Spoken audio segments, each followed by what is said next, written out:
जानना चाहते हैं आपसे कि एक्टोपिक प्रेगनेंसी क्या होती है? Ectopic pregnancy any pregnancy outside the uterus, मतलब बच्चेदानी के बाहर जब भी कोई प्रेगनेंसी होती है तो उसे एक्टोपिक प्रेगनेंसी कहते हैं। अब इसमें ये ओवरी में भी हो सकती है, अपने ट्यूब्स में भी हो सकती है, सर्विक्स पे भी हो सकती है, और कभी कभी प्रीवियस सिजेरियन स्कार पे भी ये प्रेगनेंसी हो जाती है। इसके क्या लक्षण होते हैं?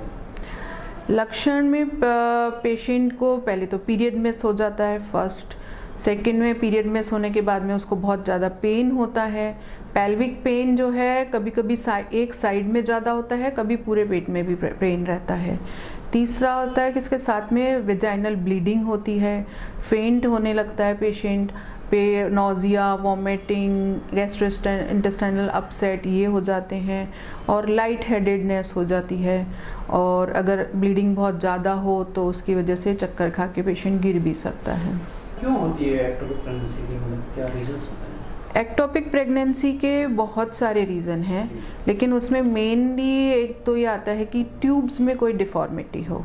ट्यूब्स अगर बचपन से ही उसमें कुछ गड़बड़ हो, या आपके कोई इन्फेक्शन रहा हो, जो पीआईडी मैंने पिछले टॉपिक में बताया था, पीआईडी में इन्फेक्शन हो जाता है, सेक्सुअली ट्रांसमिटेड डिजीज़ के बाद में इन्फेक्शन हो जाता है, तो वो ट्यूब्स बंद हो जाती हैं या थोड़ा बहुत खुली रहती हैं, तो उनमें स्कारिंग हो जाती है, तो वो रास्ता उसके लिए एग को ट्यूब से ओवरी से यूट्रस तक आने तक का रास्ता अवरुद्ध हो जाता है, या तो वो वहीं उसको मतलब हार्ड होता है उसको ट्रैवल करना, तो वो वहीं पे रुक जाता है, वो वहीं पे इम्प्लांट हो जाता है।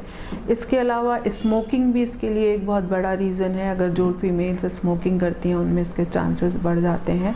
पीआईडी और इंट्रायूट्राइन डिवाइस लगा हुआ हो, जो कॉन्ट्रासेप्टिव डिवाइस है जैसे फ्रीडम 5 वगैरह हैं, तो उनके बाद भी कई बार चांसेस बढ़ जाते हैं कि ट्यूबल प्रेगनेंसी रह जाए।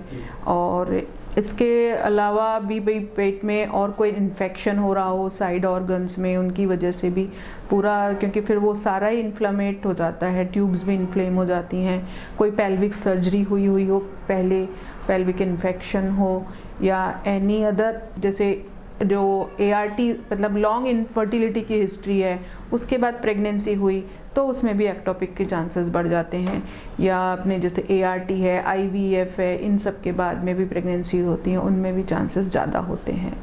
मतलब मरीज के लिए कितनी रिस्क होती है मैडम इसमें एक्टोपिक प्रेगनेंसी? ये एक लाइफ थ्रेटनिंग कंडीशन है।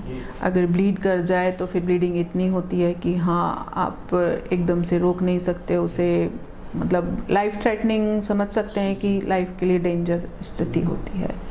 उसके अलावा क्या मतलब लक्षण है, क्या इसके बचाव क्या है, किस तरह से डॉक्टर्स को ट्रीट कर सकते हैं?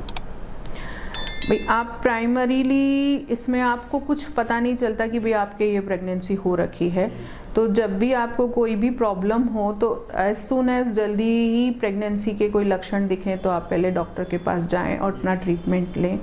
अगर वो कहते हैं कि आप सोनोग्राफी कराएं, आप टेस्ट कराएं, तो उनमें कोई देरी ना बरतें, क्योंकि एक इमरजेंसी कंडीशन होती है कि आप आए हैं जब तो आप बिल्कुल ठीक हैं, खड़े हैं, और अगर ट्यूब रप्चर हो गई या वहाँ ब्लीडिंग हो गई या साइड ऑर्गन में जिससे ये चिपकी हुई है वहाँ ब्लीडिंग हो गई, तो किसी भी टाइम पे उसमें लाइफ थ्रेटनिंग कंडीशन हो जाएगी, इतनी ब्लीडिंग हो जाएगी कि फिर आपको इमरजेंसी ऑपरेशन के लिए लेना पड़ेगा, इस तरह की स्थिति क्रिएट हो जाती है।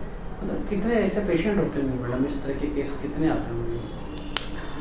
हालांकि ये बहुत ज़्यादा कॉमन नहीं है, लेकिन फिर भी 50 में से एक प्रेगनेंसी में इसका वो माना जाता है। और इवन इंडिया में तो है कि 1 मिलियन केसेस पर ईयर इसके होते हैं।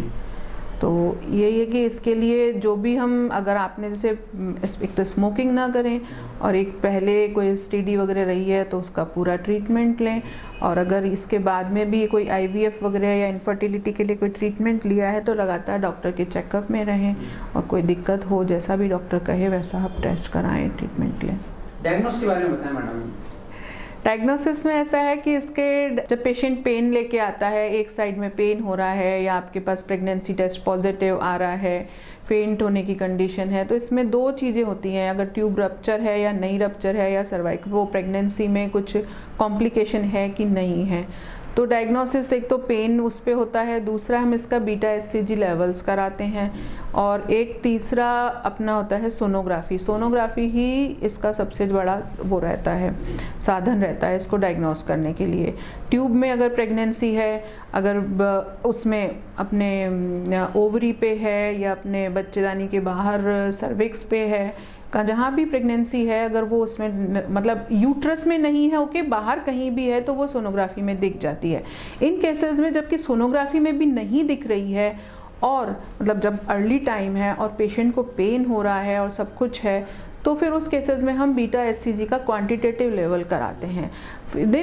नॉर्मल प्रेगनेंसी में 48 आवर्स में बीटा एचसीजी का लेवल बढ़ जाना चाहिए, लेकिन अगर ये ऐसा नहीं बढ़ता है या स्टैटिक रहता है, तो इसमें ये इंडिकेट करता है कि ये प्रेगनेंसी एक्टोपिक प्रेगनेंसी हो सकती है।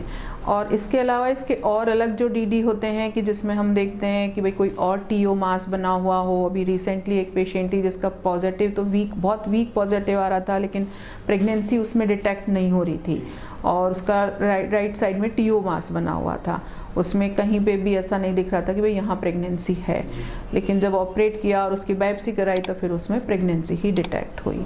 तो ये रहता है कि हम इसमें मेनली तो सोनोग्राफी पे जाते हैं, लेकिन अलग फिर भी टेस्ट वगैरह होते हैं, और फिर भी अगर कंफर्मेटरी नहीं हो तो फिर डायग्नोस्टिक लैब करके ही इसका समाधान ढूंढा जा सकता है। और ट्रीटमेंट का ऐसा है कि ट्रीटमेंट में हम इसमें दो पार्ट आते हैं। अगर पेशेंट स्टेबल है, उसका पल्स बीपी फॉल नहीं हो रहा है, कोई दिक्कत नहीं है, 1-2 दिन वो और खींच सकता है, तो हम ये देखते हैं कि जो अनरप्चर्ड ट्यूब है वो प्रेगनेंसी है, ट्यूबल प्रेगनेंसी है, तो वो कितना टाइम तक आपका ससेप्ट कर सकता है। तो उस टाइम तक हम ब्लड वगैरह का उसका अरेंजमेंट भी देख लेते हैं। और अगर वो केसेस में मतलब इसका एक मेडिकल ट्रीटमेंट भी है कि अगर उसका साइज जो मास है उसका साइज लेस देन 3.5 हो और बीटा एचसीजी का लेवल 6500 से कम हो और आपके एलएफटी आरएफटी ये सब ठीक हो, स्मोकिंग नहीं करती हो, अल्कोहल कंजप्शन नहीं हो, उस केस में हम मीथोट्रेक्सेट नाम से एक दवा आती है जिसके इंजेक्शंस दिए जाते हैं, तो वो भी हम देते हैं। उसमें हम रिपीटेटिवली देखते रहते हैं कि भाई वो कारगर हो रहा है नहीं हो रहा है।